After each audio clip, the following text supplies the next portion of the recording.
I need to start by explaining something about the word fine. Fine is a word that sounds neutral. It sounds like the absence of a problem, the presence of adequacy, the comfortable middle ground between suffering and thriving. When someone asks how you are, and you say fine, it communicates nothing remarkable. You are fine. Things are fine.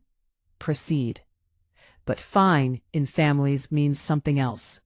In families, fine is a role. It is the role assigned to the child who demonstrates early and consistently that they do not require significant investment. The child who handles things, who figures things out, who does not present problems that need solving. Fine is what you are when you are not a problem. And families that have one difficult child and one fine child tend to allocate their resources accordingly. Toward the problem, away from the fine. I was the fine one. My sister Cassandra, Cassie, always Cassie, was not. I want to be careful here about how I talk about Cassie, because she is a real person, and because what I am going to tell you about her is not, at its root, her fault. She did not design the dynamic any more than I did. We were both born into a family with a limited amount of parental attention, and a mother who distributed that attention based on need, or at least based on perceived need, which is a different and more complicated thing. Cassie's perceived need was always higher than mine. I think this started early, before I have clear memories of it, which is its own kind of evidence.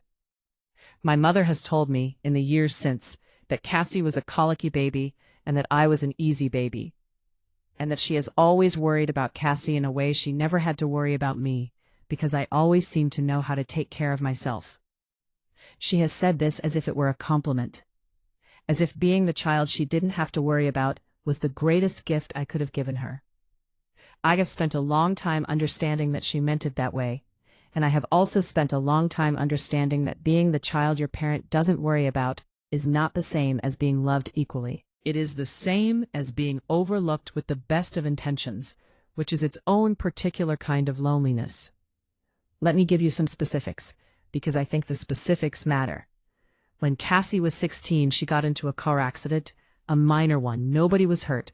She ran a red light and clipped another car's fender. My mother took 3 days off work to deal with the aftermath, the insurance, the other driver, the process of reassuring Cassie that accidents happen and she was going to be okay, and that the important thing was that no one was hurt. When I was 16, I broke my wrist in gym class. My mother came to the hospital, signed the forms, waited while they put on the cast, and drove me home. She had a dentist appointment that afternoon that she kept, because someone had to be the responsible one, and I was going to be fine. I was fine. My wrist healed. But I also remember lying in my bed that night with my arm in a cast, listening to the sound of the empty house, and understanding in some wordless, early way that the shape of things in our family was not symmetrical, and that I was going to have to make my peace with that. I made my peace with it. That's what fine people do.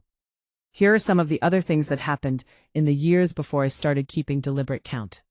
Cassie went to prom in a dress my mother bought. I went in a dress I bought with babysitting money. Cassie got a car for her 18th birthday, a used Honda, practical, reliable, purchased with money my mother had been saving since Cassie was about 15. I got a card for my 18th birthday with a $100 bill inside and a note that said my mother was proud of me.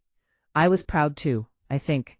I was also 20 minutes late to my own 18th birthday dinner because I had taken 3 buses to get there. Cassie's college was funded, partially, from the savings account my mother had maintained. Mine was funded by loans I am still paying back. My mother's contribution to my education was to tell me she wished she could do more. Cassie borrowed money from my mother so frequently that I stopped tracking the individual amounts. This is not to say the borrowing was wrong. Financial need is financial need, and families help each other. But the pattern, over years, was that when Cassie needed money, my mother found it, and when I needed money, I found another way. I want to be honest with you. I did not need money very often. I am a person who is good at not needing things, at finding other ways, at making do. This is partly temperament and partly the learned behavior of someone who understood very early that asking was unlikely to produce the desired result. I got good at not needing. I got so good at it that I think my mother genuinely believed I didn't need anything, because I had never shown her evidence to the contrary. This is the trap of being the fine one. You perform fine so consistently that fine becomes your identity. And then when you are not fine, when you do need something, when you are struggling, when the car breaks down, or the relationship falls apart, or the job ends, the need is invisible because nobody has built the infrastructure to see it. You have spent years training the people around you not to look. I trained my mother not to look. I don't entirely blame her for not looking. These are complicated thoughts, and I have had them many times, and they still do not resolve cleanly.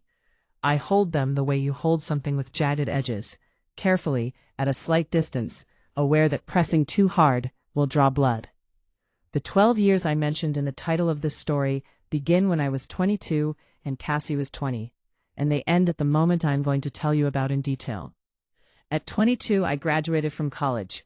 I had done it on loans and part-time work, and a very small scholarship that I had researched and applied for myself, without assistance, because that was how I did things. She sat in the stands with Cassie, and they took photos, and my mother hugged me in the parking lot and said she was proud of me. 3 weeks later, Cassie dropped out of the university she was attending, and the next 6 months of my mother's attention were devoted to the situation of what Cassie was going to do. I moved to Chicago. I had a job offer from a logistics company there. Entry level, not glamorous, but a real start in a field I thought I wanted to be in. I moved my belongings into a studio apartment with a futon and a kitchen the size of a closet, and I began my adult life. And my mother called approximately once every 2 weeks to check in, and approximately 4 times a week, about various developments in the situation with Cassie. This is how it was for 12 years. I am going to take you through those 12 years in a way that is, I hope, both honest and fair. Fair to myself, fair to Cassie, fair to my mother, because I do not think any of them were villains. I think they were people operating inside a pattern that was established long before any of them had the awareness to question it. But I also want to be clear, the pattern was real, and it was consistent, and it accumulated over time into something that had weight and shape and consequence. Year 1 after graduation, Cassie's dropout situation. My mother found Cassie a position at a friend's business. Admin work, paid, with flexible hours. This was a connection she made through her own network, a favor she called in, an effort she invested. That same year, I was applying for promotions at my logistics job and received no career guidance from my mother because I did not ask for it and she did not offer it. Year 2, Cassie moved back home to save money. I did not move back home because I had not been offered the option, and also because I was doing fine. My mother's life that year was organized around the presence of Cassie in the house, the cooking, the shared schedule, the evening conversations at the kitchen table. I heard about these things in the bi-weekly phone calls that were my window into my family's domestic life. Year 3, Cassie got engaged. There was a significant amount of energy directed toward the engagement. The ring, the venue research, the dress shopping, the long phone calls about planning. I was maid of honor. I took that role seriously. I flew home for the engagement party, for the shower, for the dress fitting, for the wedding itself. I gave a speech at the rehearsal dinner that made people cry, which I will neither confirm nor deny I was proud of. The wedding was lovely. My mother spent money on it that she technically did not have. Contributions to the catering, to the flowers, to the rehearsal dinner. I paid for my own travel, my own dress, my own gift. I made a toast. I smiled in every photograph. I was fine. Year 4, Cassie's marriage began to show strain within the first year. Her husband, a man named Derek who I had never fully trusted, though I had kept that opinion to myself, was struggling with employment, and their financial situation was not stable. My mother began transferring money to Cassie regularly, small amounts, 50 here, 200 there, which I knew about because Cassie mentioned it in conversation, casually, as a fact about family life. That year I was laid off from the logistics company in a broader restructuring, and I spent 3 months finding a new job, and during those 3 months I did not call my mother to tell her, because she was managing the Cassie situation and I was going to be fine. I found a better job. I was fine. Year 5. Christmas. I want to tell you about that Christmas in particular, because it was the year I started keeping track. I arrived at my mother's house on Christmas Eve. Cassie and Derek were there. My mother had decorated the house beautifully. We ate dinner and opened gifts, and the evening was pleasant in its way. Cassie received, among other things, a contribution from my mother toward a new living room set she and Derek had been wanting. My mother gave her a check, tucked into a card, and Cassie hugged her for a long time and said, "Thank you, this means everything." I received a cashmere scarf and a card that said my mother was proud of the woman I had become. The scarf was lovely. I wear it still. I am telling you this so you understand that my mother was not heartless. She was thoughtful, within the limits of how she understood things. She gave me the scarf because she thought I would like it, and she was right. She gave Cassie money for furniture because Cassie needed it. The difference is that I also needed things. I needed them quietly and invisibly, the way I had always needed things, and so they went unseen. I drove home from Christmas that year, 3 hours alone in the dark. And I thought about what it would feel like to need something loudly. To call my mother and say, "I am struggling, I need help, I am not fine this time." I thought about what would happen if I dismantled the performance of fine, just once, and let her see what was underneath. I didn't make the call, but I thought about it for the first time. Years 6 through 10. I am going to compress these years a little, because the pattern in them was consistent, and the detail would become repetitive. The shape of those years was Cassie in various forms of difficulty, my mother responsive and attentive, me in various forms of accomplishment and occasional quiet struggle, my mother appreciative and peripheral. Year 6. Cassie's marriage ended in divorce. The divorce was difficult, and my mother was deeply involved, practically, emotionally, financially. I flew home twice during this period to be supportive, which I was, genuinely. Whatever my feelings about the dynamic, Cassie's divorce was painful and real, and she deserved support. Year 7, Cassie moved back home again, with my mother while she rebuilt. I bought my first apartment that year, a 1-bedroom condo in Chicago that I had saved for and was incredibly proud of. My mother said congratulations and asked if I was excited, and I said yes, and she said wonderful. The conversation lasted 8 minutes. Year 8, Cassie started dating someone new. My mother liked him immediately and reported this to me with enthusiasm. He was good for Cassie, she said. He was stable. He was the right kind of person. I noted the enthusiasm with which she assessed Cassie's new partner, compared with the relative lack of curiosity she showed about my own life in the same period. I had been in a relationship for 14 months, a man I genuinely cared about, and my mother knew his name and not much else. Year 9, I ended that relationship. I won't detail the reasons. They are private and mostly irrelevant to this story, except to say that the ending was painful, and the months after it were among the harder ones of my adult life. I did not tell my mother how difficult it was. She knew we had broken up because I mentioned it. She said she was sorry and that I deserved someone wonderful, and that things would look up. The conversation lasted 6 minutes. Year 10, Christmas again. Cassie and her new boyfriend were there. He proposed on Christmas Eve, which my mother had apparently known about in advance and had helped facilitate. The evening was dominated by the proposal and the celebration of it, which was appropriate. An engagement is cause for celebration, but which also meant that the evening was entirely about Cassie, which was, I had come to understand, most family occasions. I held my sister's hand and looked at her ring and said all the right things, and I meant them, or at least the layer of them I had access to at that particular moment. That night I sat in my childhood bedroom. I was staying at my mother's house for the holidays, in the room that had been mine, and that my mother had long since repurposed as a guest room with no remnants of me in it, and I did the calculation for the first time deliberately and explicitly. 10 years.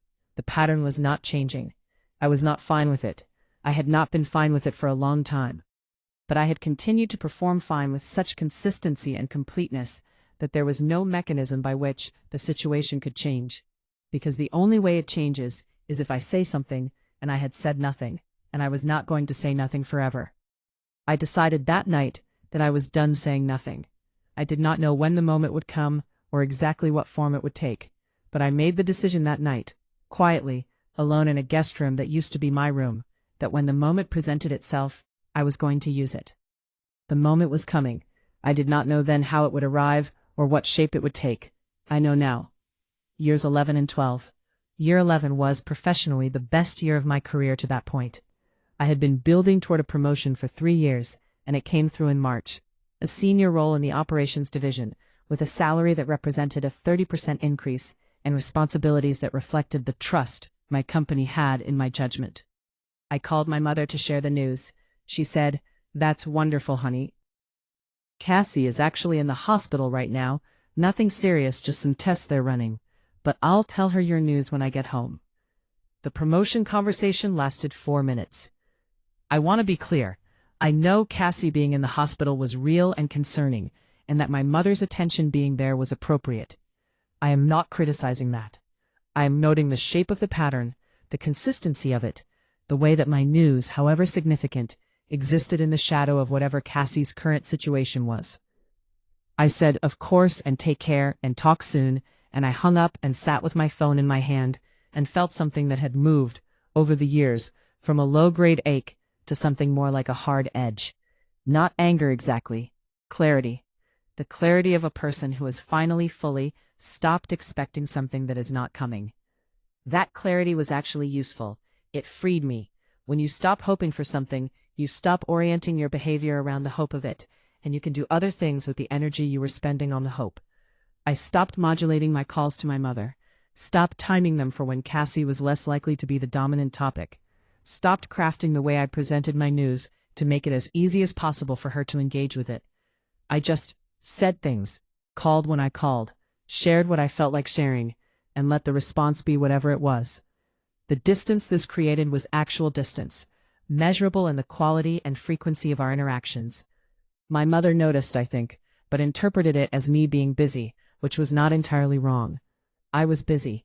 I was also quietly renegotiating the terms of the relationship in my own head, adjusting what I needed from it to what it was actually able to give. Year 12. In February of year 12, Cassie called me. Not my mother, Cassie, which was already unusual, because Cassie and I had the kind of sibling relationship that was warm at family gatherings and thin in between. We liked each other in the fundamental sense that you like someone you share a history with, but we did not have the kind of ongoing closeness that involves regular calls or real intimacy. We talked at holidays and birthdays and otherwise existed in each other's peripheral awareness. She called on a Tuesday evening. I was making dinner. She said, "Hey, I need to ask you something." I said, "Sure, what's up?" She said, "So Jake and I are trying to buy a house. We found one we really love, and we've been approved by the bank, but the approval is conditional. My credit score isn't quite high enough on its own, and they want a co-signer. Jake's family is helping with the down payment, and we just need someone to co-sign the mortgage."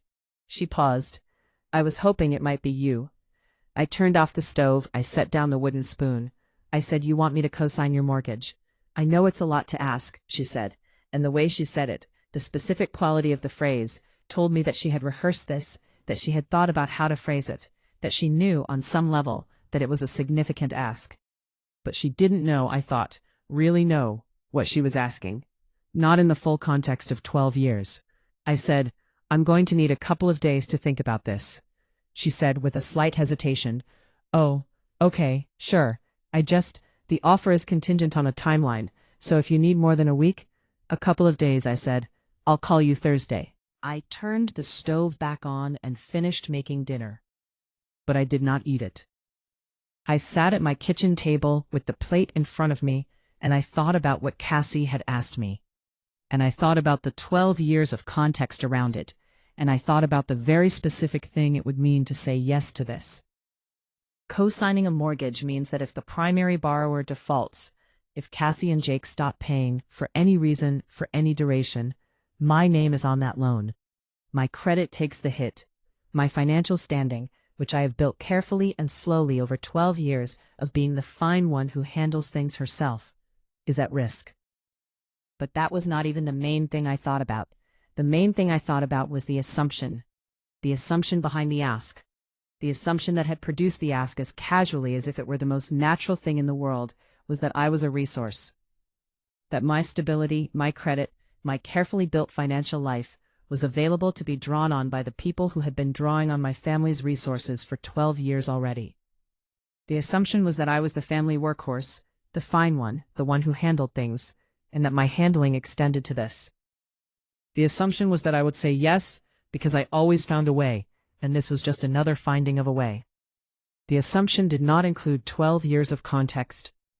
The assumption did not include the car Cassie got and I did not, the college fund, the emergency loans, the Christmas furniture money, the 4 trips home in 1 year for the divorce, the 8-minute promotion call, the 4-minute promotion conversation. All of it, every invisible, unremarked, accumulated instance of the pattern, was absent from the assumption behind the ask. I thought about that for 2 days. I called Cassie on Thursday, as I had said I would. She answered on the second ring. I said, "Cassie, I've thought about it." She said, "Okay." I said, "No." There was a pause, a significant one, the kind of pause that happens when someone hears a word they were not prepared to hear and needs a moment to process it. She said, "No?" I said, "No, I'm not going to co-sign the mortgage." Another pause. Then, "Can I ask why?" And this is the moment where the 12 years of keeping quiet ended. I said, "Yes, you can ask why, and I'm going to tell you the whole answer, because I think you deserve the whole answer, and I think I'm overdue for saying it." I had not planned a speech, but I had been thinking for 2 days, and the thinking had organized itself, and what came out was honest and specific, and I hope fair. I said, "Cassie, I love you. I want to say that first, because everything else I'm going to say might not sound like it, but it's true." She said, "Okay." I said, "For 12 years since we were adults, since we've been out in the world, I have watched a pattern in our family. The pattern is that when you need something, the resources of this family, mom's time, mom's money, mom's attention, go to you. When I need something, I find another way."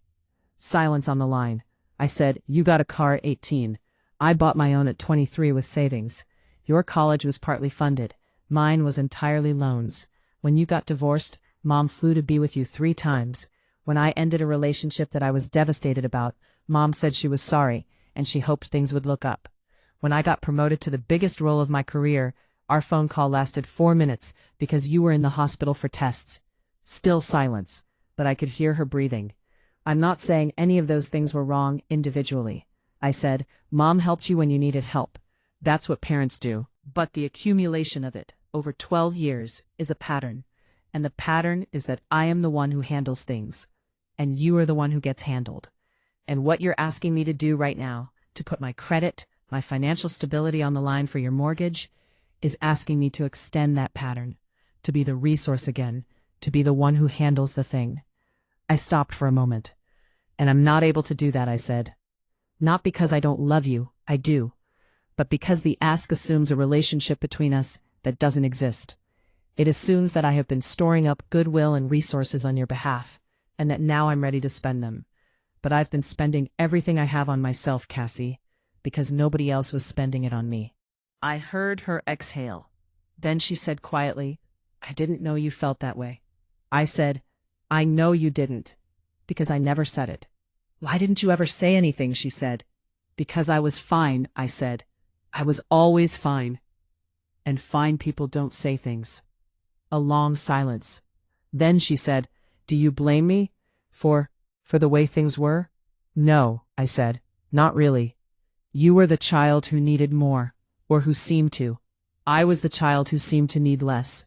That was the dynamic, and we both grew up inside it. I don't blame you for taking what was offered. I just can't keep offering things indefinitely when the offering is one-directional." She said, "I'm sorry. I genuinely didn't. I didn't think about it that way. I just thought you were my sister, and you could help, and I needed help." I said, "I know, and that's actually the problem, Cassie. You thought I could help because I'm capable, but capable isn't the same as obligated." Another silence. A long one. Then she said, "I need to think about some of this." I said, "Take all the time you need." We said goodbye. The call lasted 22 minutes, which is longer than most of the conversations we had had in the previous 5 years combined. My mother called me that Friday. Cassie had told her. I had expected that. I had told Cassie she could, that I wasn't asking her to keep it from my mother, that these were not secrets. My mother called at 7 in the evening, and her voice, when I answered, had the quality it gets when she is upset and managing it carefully. She said, Cassie told me about your conversation. I said, I thought she might. She said, you really said all of that to her? I said, I did. A pause. Then that was a lot to put on her when she was already stressed about the house. And this response was both exactly what I expected and also the thing that needed to be addressed. Because my mother's first response to hearing that I had finally, after 12 years, said something, was to tell me the timing was bad. To protect Cassie from the impact of the truth, even as the truth was about the protecting of Cassie. I said, Mom, can I talk to you about something? She said, of course. I said, everything I said to Cassie, I need to say to you too. Because the pattern I described to her is not something she created. You created it. Silence. Not on purpose, I said. I don't think it was deliberate. I think you genuinely believed you were doing the right thing, attending to the child who needed more, trusting the child who seemed to need less. But I need you to understand that the child who seemed to need less still needed things. She just stopped asking because asking didn't work. My mother said very quietly, are you saying I failed you? I thought about that question for a moment. I'm saying you had a pattern that I didn't fit into, I said, and that over time, not fitting into the pattern had costs. Not catastrophic costs. I built a life. I'm proud of it. I don't need you to fix anything. But I need you to see it. I need you to know that the fine one noticed. That the fine one kept score. Even when she told herself she wasn't keeping score. That every birthday and every crisis and every Christmas, she noticed. My mother was quiet for a long time. Then she said, I didn't realize. I said, I know you didn't. I'm so sorry, she said. Her voice broke slightly on sorry. I said, I know. And I'm not calling to punish you. I'm calling because you called me, and because this conversation has needed to happen for a long time, and because I am done being fine in ways that cost me more than you know. We talked for a long time after that, longer than we had talked in years. Longer, I think, than we had talked since I was a child, since before the dynamic had solidified into its adult form. She asked questions, real questions, the kind that showed she was trying to understand, rather than trying to defend. I answered honestly. At some point she said, the promotion call, the 8 minutes. I said, yes. She said, I had no idea how significant that was to you. I said, you would have, if you'd asked. She said, I should have asked. I said, yes. It was not a moment of dramatic reconciliation. There was no sweeping exchange of forgiveness, no cinematic resolution. But there was something that had not been there before, a crack in the pattern, light coming through it. I think that's where change actually starts. Not in grand gestures, in cracks.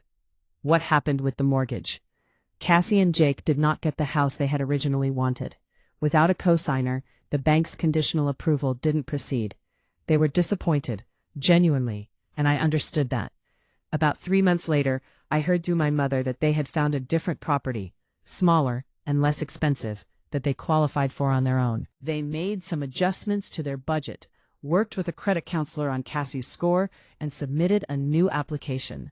They were approved. They moved in last spring. I sent them a housewarming gift, a nice one. A cast-iron skillet and a set of kitchen knives.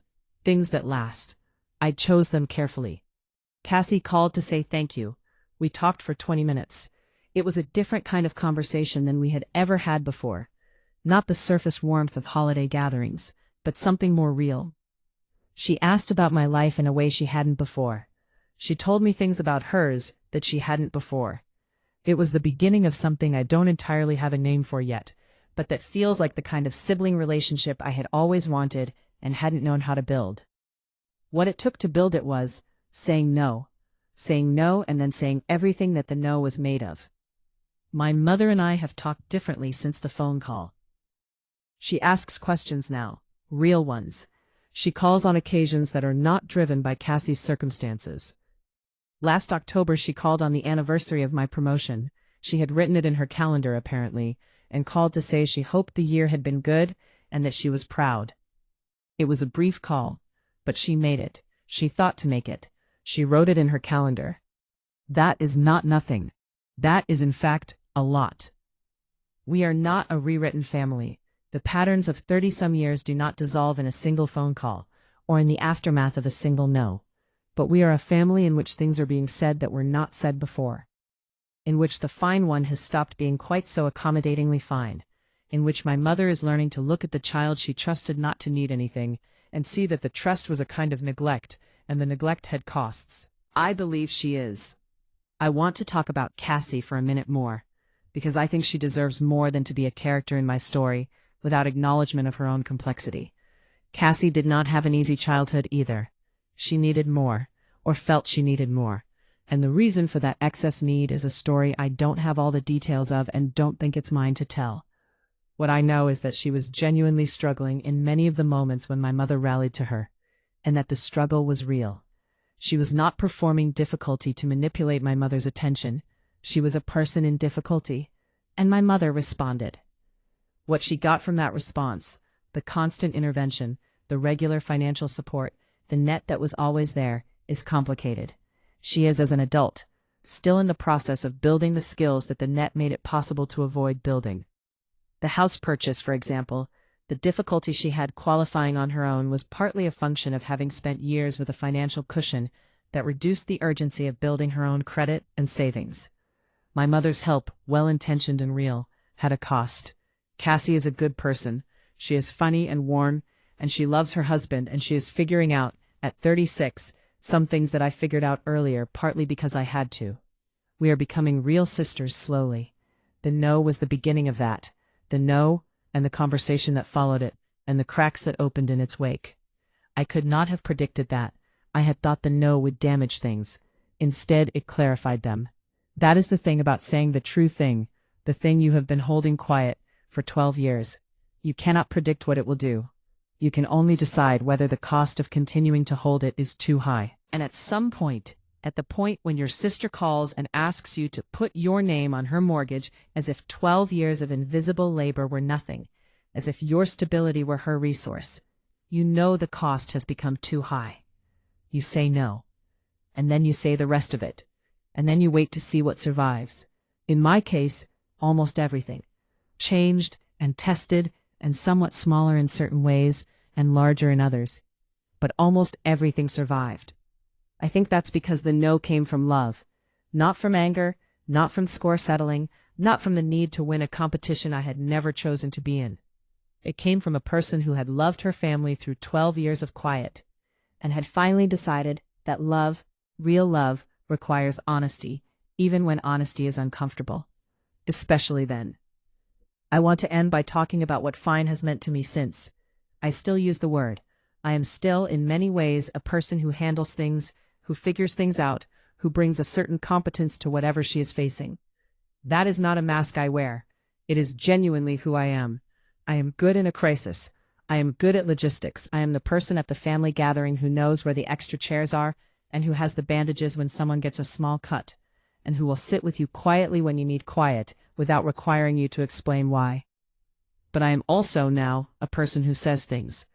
I said no to Cassie. I said the 12 years to my mother. I have said in the conversation since, smaller things, that I was struggling with something, that I needed something, that a particular moment was hard. And the world did not end. My mother did not collapse. Cassie did not disappear. The world adjusted to accommodate the fact that the fine one has edges, has needs, has been keeping score, quietly, and has decided to stop keeping score quietly and start saying it out loud. The adjustment was uncomfortable. The adjustment was also long overdue. If you are the fine one in your family, if you are the one everyone trusts not to need anything, the one who handles it, the one who is always there and never conspicuously asked about, the one who gives the toast and sends the gift and shows up and then drives home alone in the dark, I want you to hear this. You are allowed to need things. You are allowed to say so. You are allowed to say no to the asks that treat your stability as a resource owned by people who have not invested in you, and to say yes to the conversations that begin with the honest acknowledgement of what the no is made of. You are allowed to stop being fine in the way that costs you, and start being fine in the way that actually means fine. Not the performance of it, but the real version, the one where your needs are met and your contributions are seen and the people who love you have taken the time to find out what you actually require. That version of fine is available. It starts usually with one word: no. and then the rest of it. Thank you for listening all the way to the end. This story is personal to me in ways I do not always share, and your presence here means something. If this resonated, if you are the fine one, or if you recognize the fine one in your family, and are just now seeing what that has cost them, leave a comment. I read them. I respond when I can. Subscribe for more stories. Share this one if you think someone needs to hear it. And the next time someone assumes you will say yes, take a breath and say what you actually mean.